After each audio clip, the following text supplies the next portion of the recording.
Olvidadas por la ciencia os invita a embarcaros en un viaje para desenterrar la historia de personajes que cambiaron el mundo. Olvidadas por la ciencia, un podcast del Centro de Láseres Pulsados.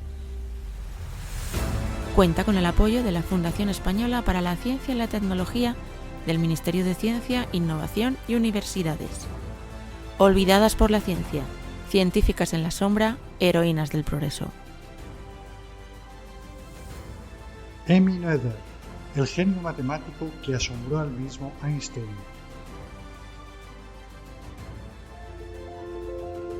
Imaginad por un momento que todo lo que sabemos de la física moderna pudiera resumirse en una sola idea. Una idea tan poderosa que conecta la belleza de las matemáticas con las leyes más profundas del universo. Ahora, imaginad que esa idea no salió de un Einstein ni de un Newton, sino de una mujer, en una época en la que a las mujeres ni siquiera se les permitía tener un título universitario. Su historia es la de alguien que no solo tuvo que luchar contra ecuaciones imposibles, sino también contra prejuicios imposibles, y aún así triunfó.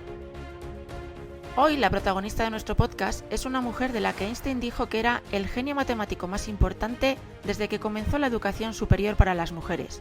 Su nombre era Amy Noether. Nació en 1882 en la ciudad de Erlangen, en Alemania, y aunque quizás no sea tan famosa como otros grandes nombres de la ciencia, su legado está en el corazón mismo de la física moderna y del álgebra. El teorema de Noether, sí, lleva su nombre, es la razón por la cual los físicos pueden conectar las simetrías de la naturaleza con las leyes de la conservación. En pocas palabras, gracias a Amy entendemos por qué la energía, el momento o la carga eléctrica se conservan en el universo. Sin ese teorema, muchas de las teorías actuales de la física simplemente no funcionarían. Pero su historia no es solo científica, también es una historia de lucha. Lucha contra los prejuicios de su época, porque a principios del siglo XX ser mujer y querer dedicarse a las matemáticas era casi un acto de rebeldía. Lucha contra las instituciones académicas que no querían reconocerla y lucha contra las circunstancias políticas porque, siendo judía en la Alemania de los años 30, tuvo que abandonar su país y continuar su trabajo en el exilio. Podríamos pensar que crecer en un hogar con un padre matemático la encaminaba hacia ese destino, pero nada más lejos de la realidad. A los 7 años, Amy entró en la escuela secundaria para señoritas de Erlangen. ¿Y qué aprendían allí? Pues lo que se suponía que debía aprender una mujer de bien: francés, inglés y por supuesto un poco de piano, porque claro, había que estar lista para amenizar las veladas familiares. Matemáticas avanzadas, ciencias, olvidadlo. Eso estaba reservado para los chicos, con un plan de estudios serio, exigente y que además les daba el título necesario para entrar en la universidad. A las niñas, en cambio, les daban un certificado de adorno, poco más que un gracias por participar. Así que, adivinad, cuando Amy terminó la escuela no podía acceder oficialmente a la universidad. Ese fue su primer gran muro. Pero Amy no era alguien que se conformara y entre 1897 y 1900 se formó en lenguas extranjeras para optar a un examen oficial que la habilitaba como profesora. Pasó la prueba, sí, pero aquí viene la primera de sus rebeldías. No quería enseñar francés ni inglés, no quería limitarse a lo que la sociedad esperaba de ella. Quería ser matemática, aunque el panorama en la universidad era desolador. Ese mismo año, en 1900, el Senado de la Universidad de Erlangen declaró textualmente que la entrada de mujeres destruiría todo el orden académico. Así, con 2 bemoles.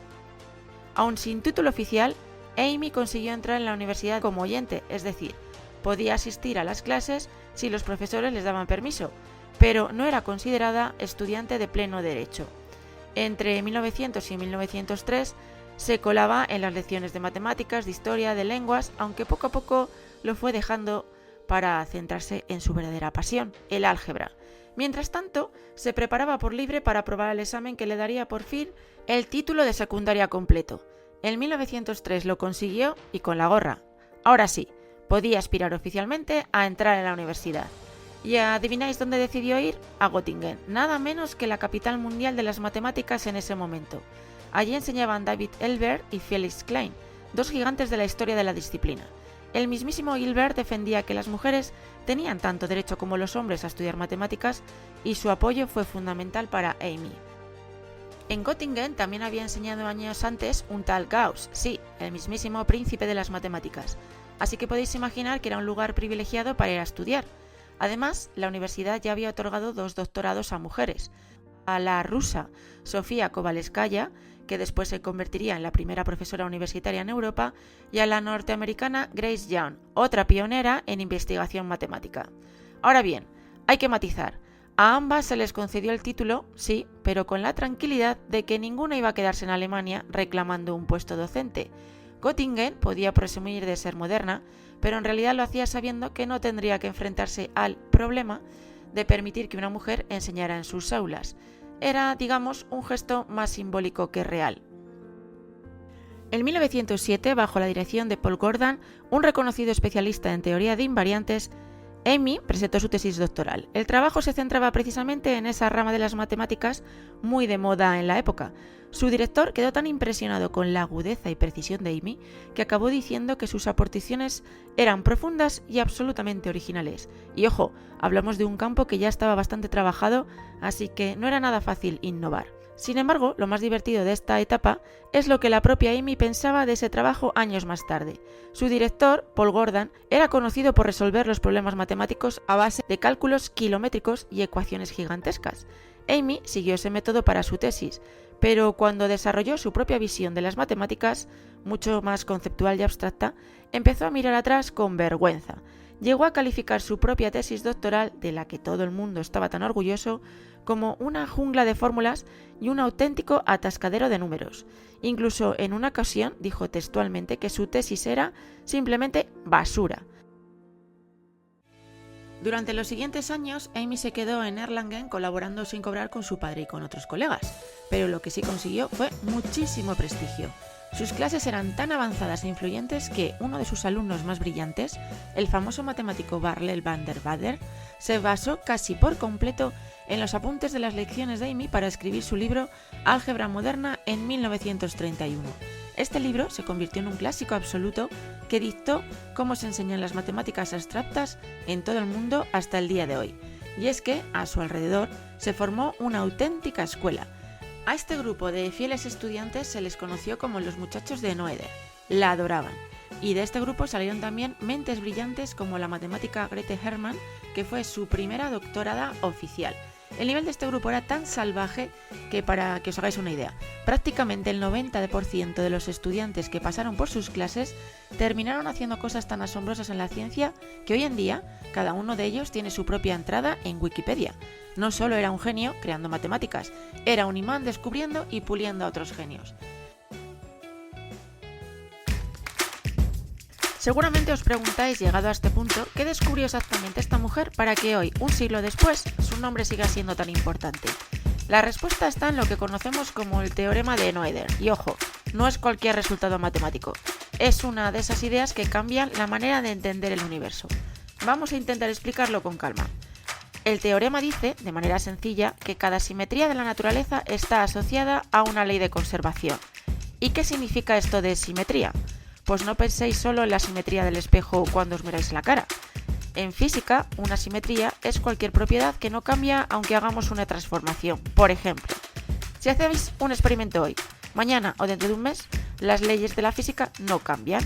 Eso es una simetría en el tiempo. Si hacéis el mismo experimento en Madrid, en Buenos Aires o en Tokio, tampoco cambian. Esa es una simetría en el espacio. Vale, y ahora viene la magia del teorema. Amy demostró que cada vez que existe una simetría, hay algo que se conserva. Ejemplo 1. Como las leyes de la física son las mismas en el tiempo, la energía se conserva. Ejemplo 2. Como las leyes de la física no dependen del lugar donde estés, el momento lineal, la cantidad de movimiento, se conserva. Ejemplo 3. Si las leyes no cambian al girar el sistema, entonces se conserva el momento angular. ¿Veis la conexión? Es como una especie de contrato secreto de la naturaleza. Si hay simetría, entonces hay conservación. Y esto es mucho más profundo de lo que parece, porque sin ese principio, la física moderna simplemente no funcionaría. La teoría de la relatividad, la mecánica cuántica, el modelo estándar de partículas, todas ellas se apoyan en el teorema de Noether. Einstein, que no regalaba elogios a cualquiera, decía que este resultado era una obra de genialidad suprema. Como vemos, el prestigio internacional de Amy llegó a ser innegable y no paró de romper techos de cristal que parecían blindados. en 1909 había sido la primera mujer invitada a dar una charla en la Sociedad Alemana de Matemáticas, pero su verdadero momento de gloria internacional llegó en 1932, en el prestigioso Congreso Internacional de Matemáticas en Zúrich. Allí, Amy fue la única mujer invitada a dar una conferencia plenaria, hablando con una autoridad magistral frente a más de 800 científicos de todo el mundo. Su triunfo fue absoluto.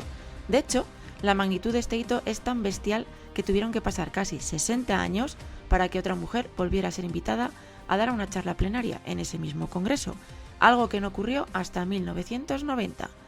En 1932, Amy estaba en la cima del mundo. Pero como la vida nunca es solo ciencia, también hay que contar la parte amarga.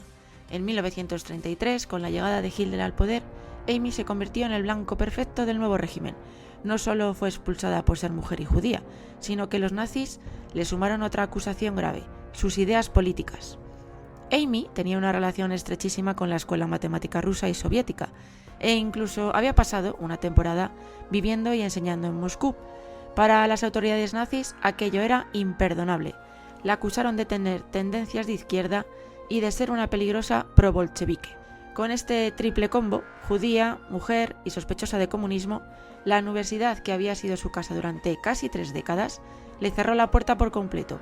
Como tantos otros científicos perseguidos, tuvo que exiliarse. Afortunadamente, gracias a las redes de apoyo que se habían creado para ayudar a académicos perseguidos, Amy encontró lugar en Estados Unidos en una universidad femenina en Pensilvania. Allí continuó enseñando, investigando y, sobre todo, inspirando a una nueva generación de mujeres que por primera vez veían una matemática de ese nivel como modelo cercano. Pero el exilio tampoco fue un camino de rosas. Durante esa época, Amy también fue invitada a dar conferencias y clases en el célebre Instituto de Estudios Avanzados de Princeton, el Olimpo de ciencia donde trabajaba el mismísimo Albert Einstein. Cualquiera pensaría que allí la recibirían con los brazos abiertos, pero la realidad fue muy distinta. En sus cartas privadas, Amy dejó escrito que no se sintió nada bienvenida en Princeton. Describió el lugar como un entorno rígido que, textualmente, no estaba interesado en nada femenino. Fue un último y doloroso episodio de discriminación institucional. A pesar de ser una de las mentes más brillantes del planeta y de haber salvado la propia teoría de la relatividad, Princeton seguía viéndola antes como una mujer que como un genio. Lamentablemente, su estancia en Estados Unidos fue breve y en 1935, apenas 2 años después de llegar, murió inesperadamente tras una operación quirúrgica menor. Tenía solo 53 años. Y aquí es donde volvemos a la reflexión. En vida, Amy Noether fue valorada sobre todo por los matemáticos y físicos que la conocieron directamente, por quienes tuvieron la suerte de asistir a sus clases o leer sus trabajos, pero fuera de ese círculo, su nombre no era famoso.